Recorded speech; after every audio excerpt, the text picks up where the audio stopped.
किंवा मग बीडचे मतदार पुण्यामध्ये आले, अशा अनेक घटना, अशा अनेक गोष्टी आपल्याला पाहायला मिळतात.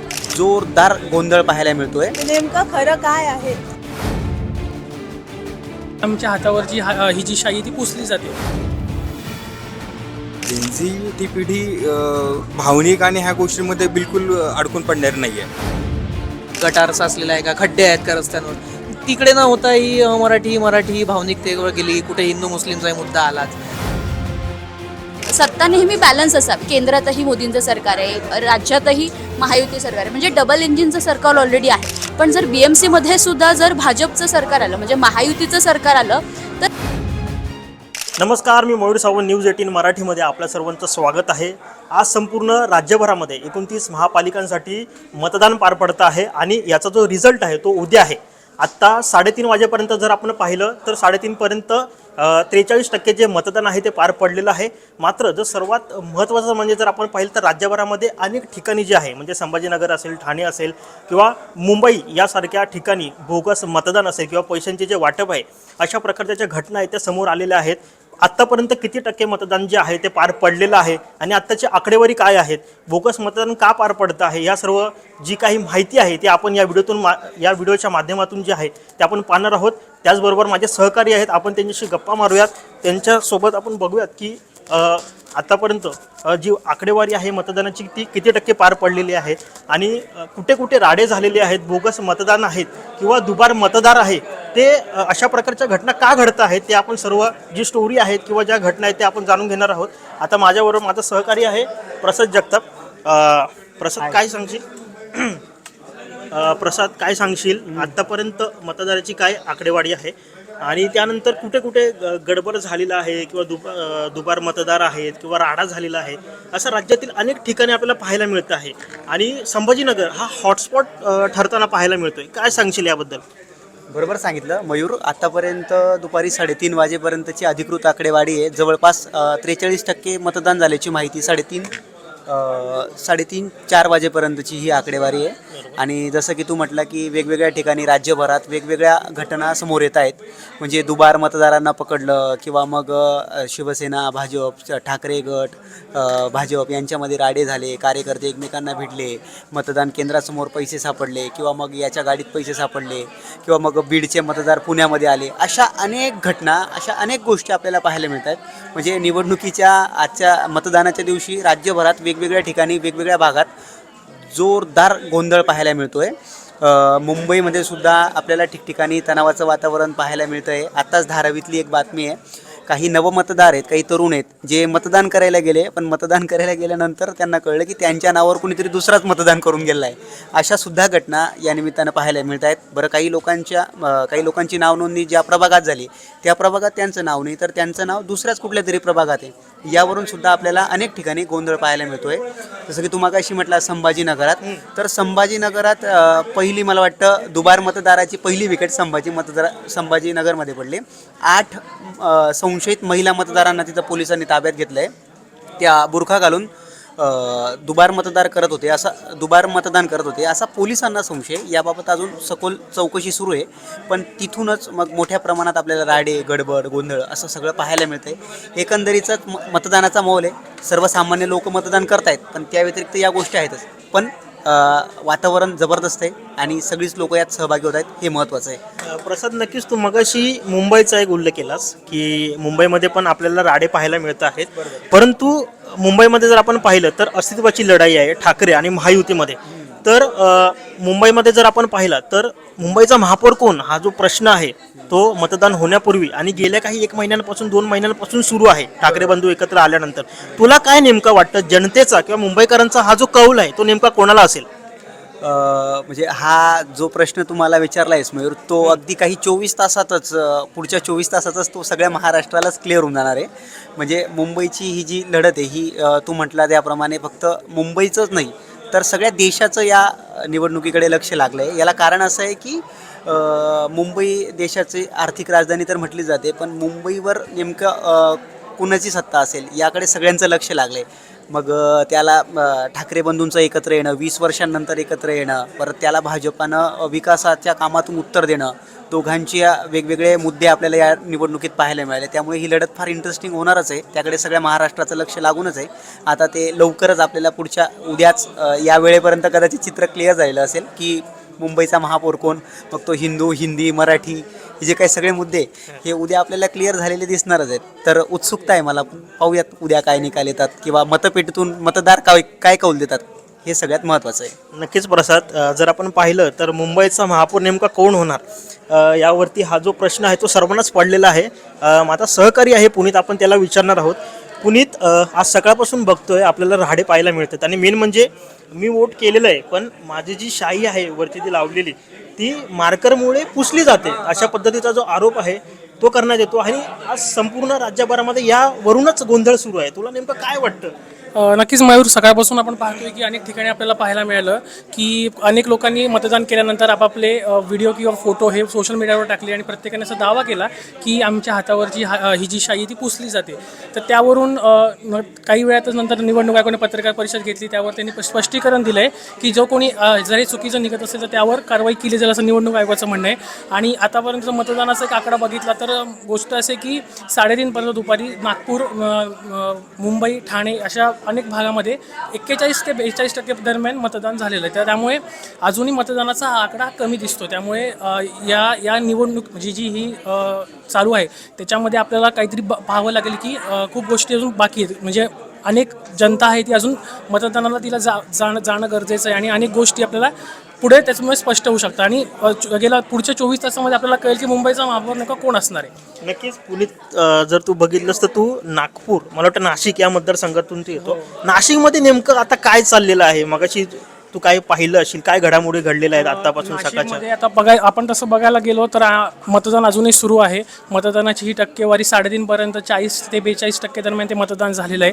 पण हे मतदान कुठेतरी कमी असं मला वाटतं, कारण अजूनही लोक घराच्या बाहेर पडत नाही. आणि लोकांनी अजून आपण आपल्यातर्फे आवाहन करूया की अनेक अजून लोकांना वेळ असेल तर लोकांनी जाऊन जास्तीत जास्त मतदान करावं, ज्याच्याने जी परिस्थिती आपल्याला सुधारू शकते किंवा आपल्याला एक मतदानाचा हक्क पार पडला, आपल्या गोष्टी क्लिअर होतील. नक्कीच जर आपण पाहिलं तर पुनीतनी नाशिकबद्दल सर्व सांगितलेलं आहे. माझ्यासोबत माझा सहकारी विनीत आहे. विनीत, काय सांगशील? मुंबईची जी लढत आहे ती अटीतटीची जी आहे ती मानली जाते, अस्तित्वाची लढाई मानली जाते. तुला काय वाटतं की मुंबईकरांचा कौल हा नेमका कोणाला असेल? म्हणजे ठाकरे बंधूला असेल की महायुतीला असेल? तुला याबद्दल नेमकं काय वाटतं? खरं तर हा खूप जरा गोंधळ टाकणारा विषय आहे.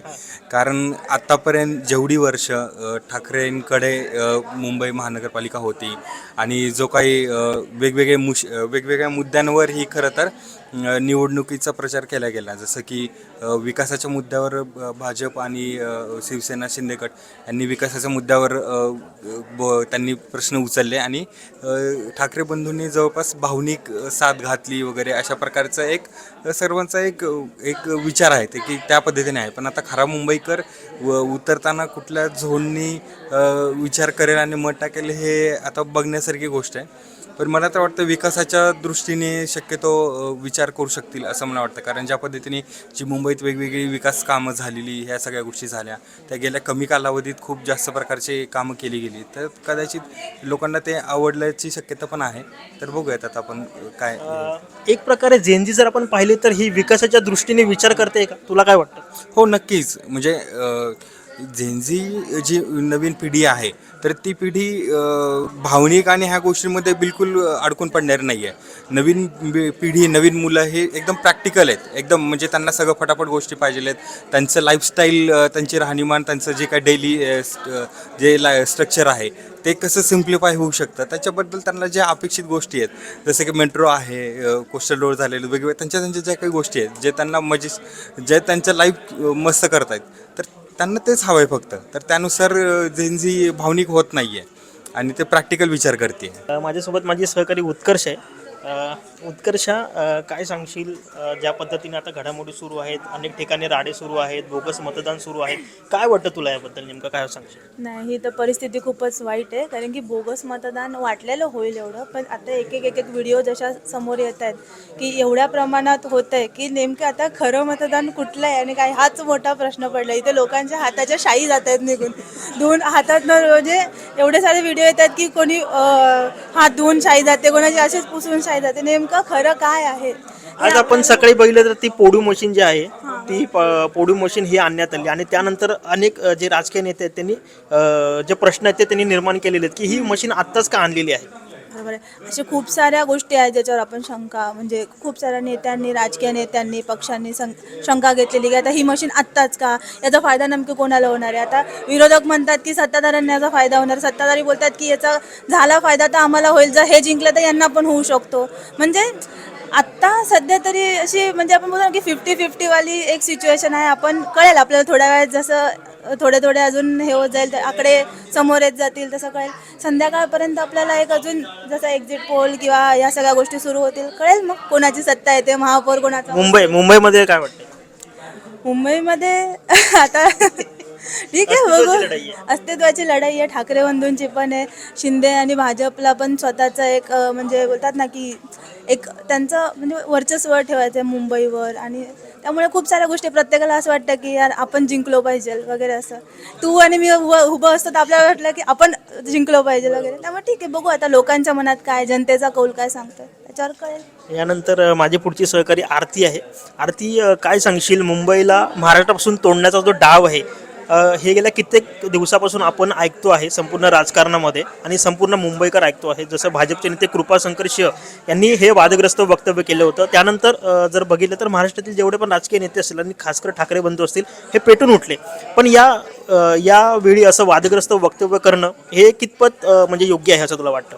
आता महानगरपालिकांच्या निवडणुका पाहिल्या तर पूर्ण ठाकरे बंधूही याच मुद्द्यावर लढतात की मुंबईला महाराष्ट्रापासून तोडण्याचं डाव आहे. म्हणजे राज ठाकरेंचं आणि उद्धव ठाकरेंची जर आपण भाषणं पाहिली तर त्यामध्ये तो एकच मुद्दा मांडतात की जर आता तुम्ही गाफील राहिले तर मुंबई हातातून गेली म्हणून समजा. आपण उद्धव ठाकरेंचं शिवाजी पार्कातलं भाषण पाहिलं, शिंदेंच्या ठाण्यातलं भाषण पाहिलं. ठाकरे दोन्ही बंधू ही मुंबई महाराष्ट्रापासून तोडली जाते याच मुद्द्यावरती लढाई लढतात.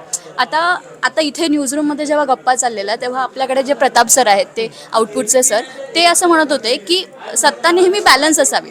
केंद्रातही मोदींचं सरकार आहे, राज्यातही महायुती सरकार आहे, म्हणजे डबल इंजिनचं सरकार ऑलरेडी आहे. पण जर BMC मध्ये सुद्धा जर भाजपचं सरकार आलं, म्हणजे महायुतीचं सरकार आलं, तर कुठेतरी एकाधिकारशाहीचा प्रकार पाहायला मिळू शकतो. आणि दुसरीकडे जर आपण पाहिलं की मतदानाचं पाहिलं तर सकाळपासून गोंधळ, राडे. आता मी सुद्धा वोट करून आली आणि मलाही तोच बऱ्यापैकी एक्सपिरियन्स आला. म्हणजे मला सुद्धा मार्क नाही, म्हणजे खूप डार्क होती, मी अशी थोडीशी काढली तर ती गेली आहे. आणि मी जर तेच ॲसिड टोनचा वापर केला तरी सगळीच जाईल. म्हणजे सकाळपासून अनेक चॅनल्स एक्सपेरिमेंट करतायत की ॲसिड टोनने खरंच ही शाही जाते.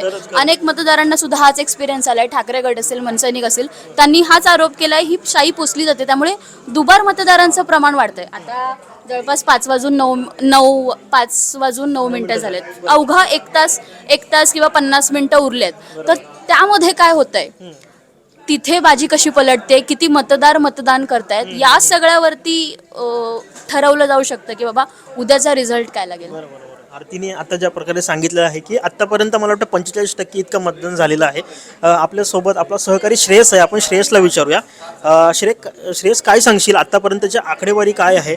आणि मुंबईमध्ये जर आपण पाहिलं तर एक भावनिकच्या आधारावरती जी आहे ती निवडणूक लढवली जाते का? तुला काय वाटतं? हा, मुद्दे तसेच होते, कारण गटर मीटर ह्या सगळ्या मुद्द्यांवर, बेसिक मुद्द्यांवर ची ही निवडणूक व्हायला पाहिजे. ही पालिकेची निवडणूक आहे आणि त्याच मुद्द्यावर व्हायला पाहिजे की माझ्या घराच्या जवळ काय गटार साचलेला आहे का, खड्डे आहेत का रस्त्यांवर. तिकडे न होता ही मराठी भावनिकतेवर गेली, कुठे हिंदू मुस्लिमचाही मुद्दा आलाच. पण आत्तापर्यंतची जी टक्केवारी पाहायला गेलं तर ती प्रकर्षाने असं जाणवते की मतदार हा घराच्या बाहेर पडलेला नाही आहे. कारण अजूनही 50%च्या खालीच आकडे रेंगाळतात. ही फार चिंतेची बाब आहे. मतदारांना बाहेर निघायला पाहिजे. अर्धा तास उरलेला आहे. तुम्ही अजूनपर्यंत मतदान केलं नसेल तर नक्कीच बाहेर पडा. हा तुमचा अधिकार आहे आणि तुम्ही वोट केलं पाहिजे. कारण ही तुमच्या हक्काची आजचा दिवस आहे आणि त्यासाठी तुम्ही आज वोट केलं पाहिजे. आणि इतक्या कमी प्रमाणात जर मतदान होत असेल तर ते फार चिंतेचं आहे. आणि ज्यावेळेला कमी मतदान होतं त्यावेळेला मग हे अशा प्रकारचे आरोप जे काही बाहेर निघून येतात की पैसे पैसे देऊन केले आहेत का किंवा मग कुठले लोक आणून केले आहेत का, आणि मग त्यानंतर योग्य तो उमेदवार निवडून येत नाही आणि जसं पाहिजे तसं मग 5 वर्ष पुढे कारभार चालत नाही आणि मग परत बोंबाबोंब जनतेची मतदारांची तीच असते. तर त्यामुळे मतदान केलं पाहिजे असं मला वाटतं. तर ही जी टक्केवारी आहे ही फार आत्ता तरी चिंताजनक आहे, पण त्यानंतर संध्याकाळनंतर जर हा टक्का वाढला तर आपण थोडं समाधान व्यक्त करू शकतो. नक्कीच श्रेयसने आता सांगितलेलं आहे की टक्केवारी जी आहे ती आता कुठेतरी कमी होताना पाहायला मिळते आहे, परंतु अजून मला वाटतं जवळपास 1 तास शिल्लक राहिलेला आहे आणि या 1 तासामध्ये अजून जास्तीत जास्त टक्केवारी जी आहे ती वाढण्याची शक्यता देखील वर्तवली जाते आहे. त्यामुळे सगळ्यांनीच मतदान करण्यासाठी बाहेर पडा असं जे आवाहन आहे ते सर्वच राजकीय नेत्यांकडून जे आहे ते करण्यात आलेलं आहे. आणि आज जरी मतदान पार पडलेलं असेल तरी उद्या रिझल्ट आहे, त्यामुळे नेमकं उद्या मुंबईमध्ये काय घडणार आहे, ठाकरे बंधूंना मुंबईकर कौल देणार का, हे देखील पाहणं तितकंच महत्त्वाचं ठरणार आहे. अशाच प्रकारच्या ताज्या घडामोडी पाहण्यासाठी तुम्ही आमच्या न्यूज 18 मराठीला फॉलो करायला विसरू नका आणि कमेंट करायला देखील विसरू नका. धन्यवाद.